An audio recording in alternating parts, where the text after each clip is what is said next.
A campaign against gender-based violence launched in Barbados.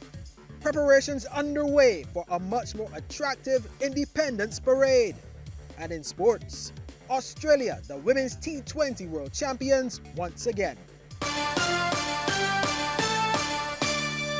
Credible, balanced, committed. This is the CBC Evening News. A very good evening to you. I am Ryan Broom with the Sunday, November 25th edition of the CBC Evening News. In our top story, Barbados today joined other countries in the world to observe International Day for the Elimination of Violence Against Women. The day also signaled the start of the UN's 16 days of activism against gender-based violence. The campaign, #HearMeToo, Eliminating Violence Against Women, was launched with a showcase of the artistic work of Barbadian youth through the conflict resolution program Talk Sense. This seeks to reduce and prevent conflict escalating to violence.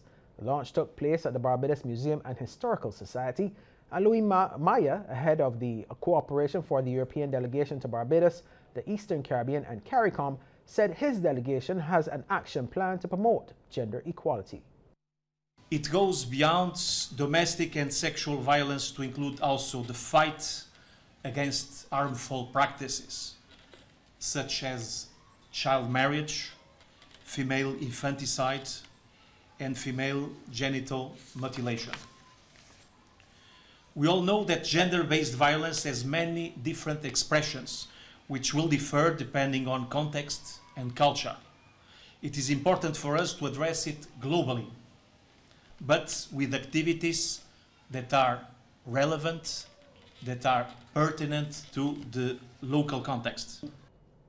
Representative of UN Women Caribbean Multi-Country Office, Alison McLean, says for too long, silence and stigma have allowed violence against women to escalate to pandemic proportions. She stresses all women and girls have the right to be safe, equal, and empowered. We should not and cannot cease our activism or advocacy or protest and or partnerships until the pernicious and toxic attitudes, norms, and behaviors which feed the scourge of GBV are toppled and utterly destroyed, as Bob Marley and Emperor Haile Selassie had said about racism. And I quote Bob and His Majesty again, and we know we shall win, as we are confident in the victory of good over evil. Now, Barbadian men have also been observing 16 days of activism this month. One of the highlights was the International Men's Day, held on November 19th. The events came to a close today with a church service at the Ebenezer Revival Center. Chairman of the International Men's Committee, Hartley DOTTIN, says International Men's Day highlights many aspects of the male experience. Out of that comes issues for parenting, issues for role models, issues for our own communities and the fabric of those communities, and how we build up and support and trust and push each other forward. What we said, let your light so shine that others will see it. And this is important. Now, the Thanksgiving service was held in association with the Ministry of People Empowerment and Elder Affairs and Bureau of Gender Affairs. And Minister CYNTHIA Forde says she is proud of the progress the Barbadian male has made. I've seen the tradition change from men being the sole breadwinners or the major breadwinners, and now men are holding hands with the women and making a difference in the lives of the young children and the people of this country, and that is a phenomenal step. Police are on the scene at a bushy area at Hopefield Development near Charnock's No. 1 Christchurch. According to lawmen, they are investigating the discovery of the lifeless body of an adult male. Now, of course, we'll have more details on that probe as they come to hand.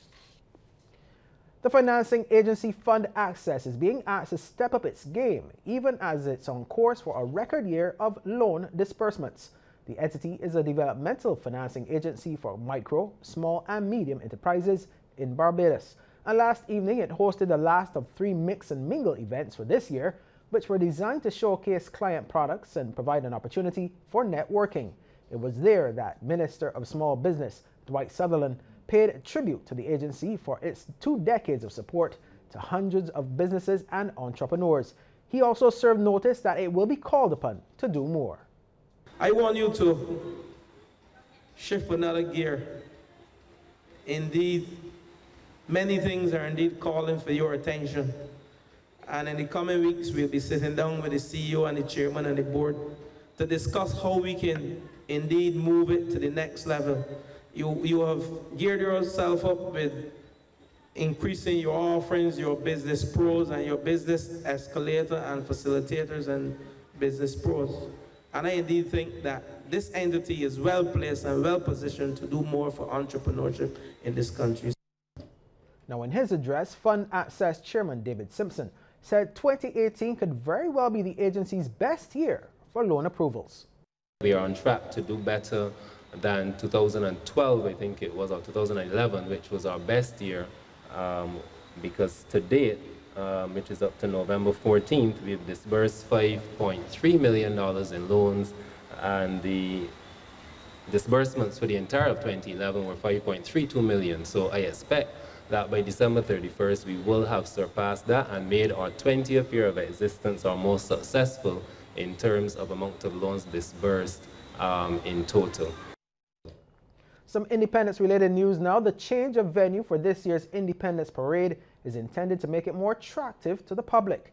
This year's parade will be held at Kensington Oval, and it is expected to feature members of the armed and unarmed forces executing a number of precision drills in keeping with the annual event.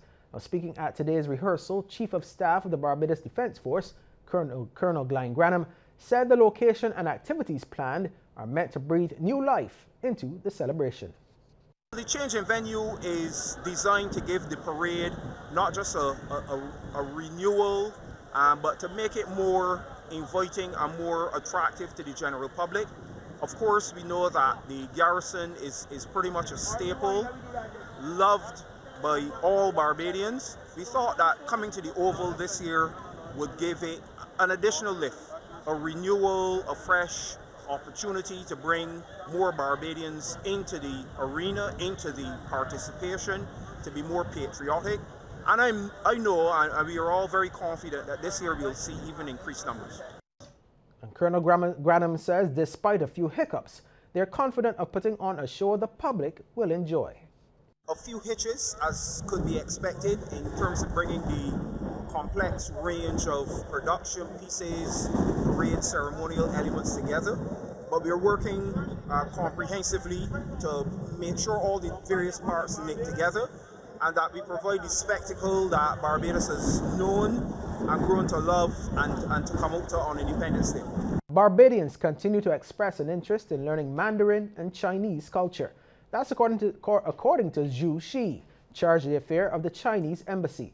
He was speaking at the 2018 Chinese Ambassador Award ceremony for 5 Barbadian students. Since Chinese classes were set up about 7 years ago, about 150 UWI students have enrolled in the course.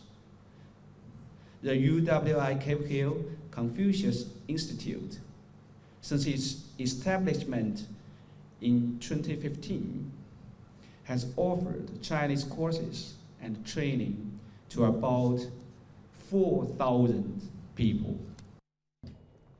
The Ministry of Foreign Affairs, Sandra Husbands, also attended the ceremony and appealed for more Barbadians to learn a second language.